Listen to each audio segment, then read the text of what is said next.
Muy buenos días, estimadas alumnos y alumnos del curso de Derecho Constitucional.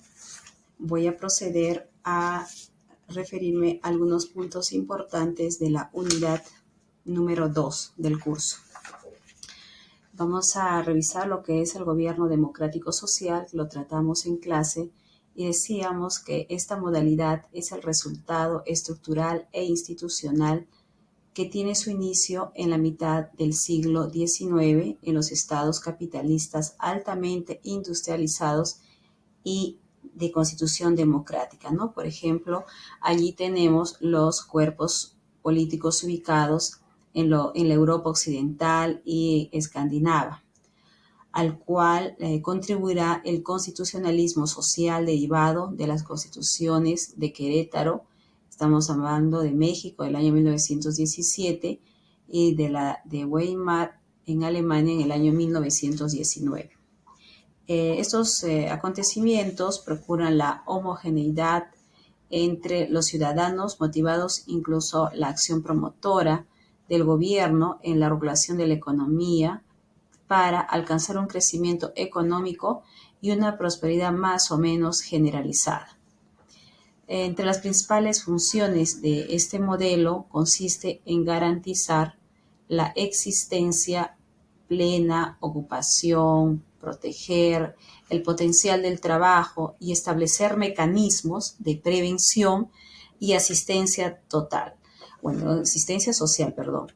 Todo esto debido a que varias vacías fórmulas de libertad e igualdad tienen que ser rellenadas con el contenido material de una acción promotora e incluso interventora del gobierno, con el objetivo de garantizar un mínimo de seguridad económica y justicia social.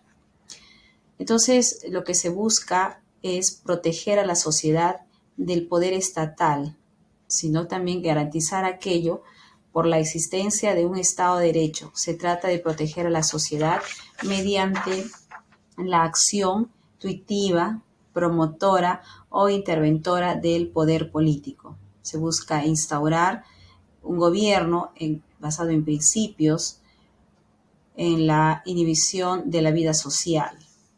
La vida en democracia no solo comprende una estructura político-jurídica, sino que involucra un constante mejoramiento de las condiciones materiales de vida. En suma, esta modalidad gubernamental se dirige a ordenar los intereses sociales contrapuestos. Entre las características de este modelo aparecen las cuatro siguientes. Una es referida a que va a reivindicar la solidaridad y fraternidad social como parte del compromiso del cuerpo político con la sociedad.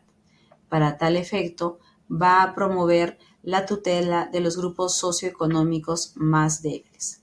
El segundo punto, ejecuta acciones armonizadoras concretas en relación con los conceptos de democracia y justicia social. Tercero, promueve la aplicación de principios de razonabilidad y la organización estatal tiende a la integración social.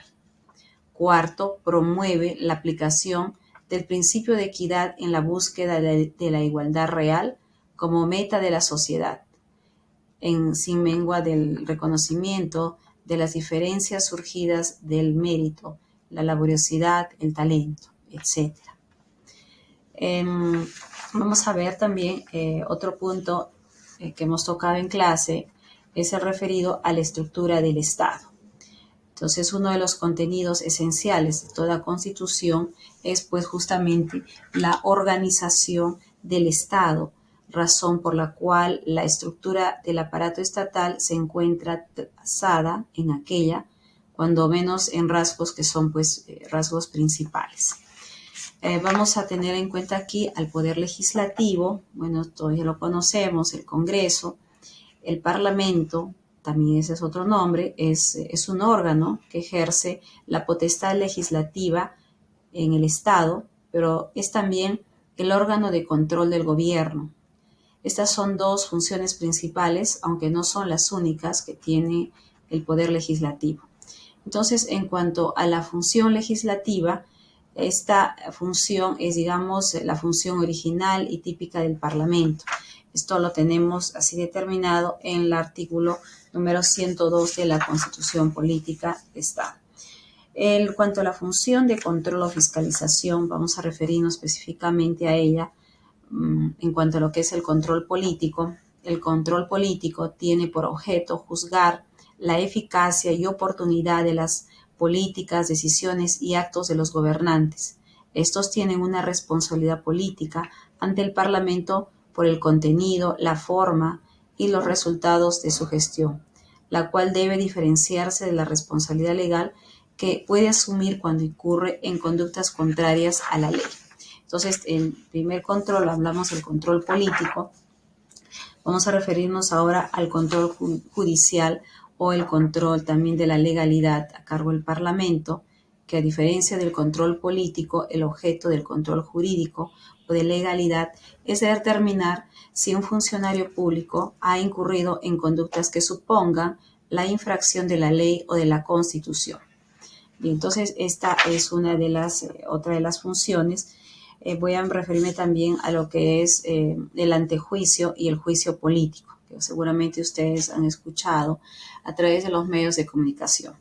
Y cuando nos referimos al antejuicio, vamos a hacer referencia cuando la acusación constitucional versa sobre delitos de función. El efecto de la resolución acusatoria aprobada por el Congreso es habilitar el procesamiento por el Poder Judicial del funcionario que ha sido acusado. Luego tenemos lo que es el juicio político y este va a tener lugar cuando el contenido de la acusación constitucional no va a versar sobre un delito de función, sino sobre una infracción de la Constitución. En este caso, en específico, precisamente por no existir delito, el Poder Judicial carece de competencia y va a corresponder exclusivamente al Congreso apreciar la infracción a la Constitución y aplicar la sanción correspondiente. Y entonces nos hemos referido al Poder Legislativo.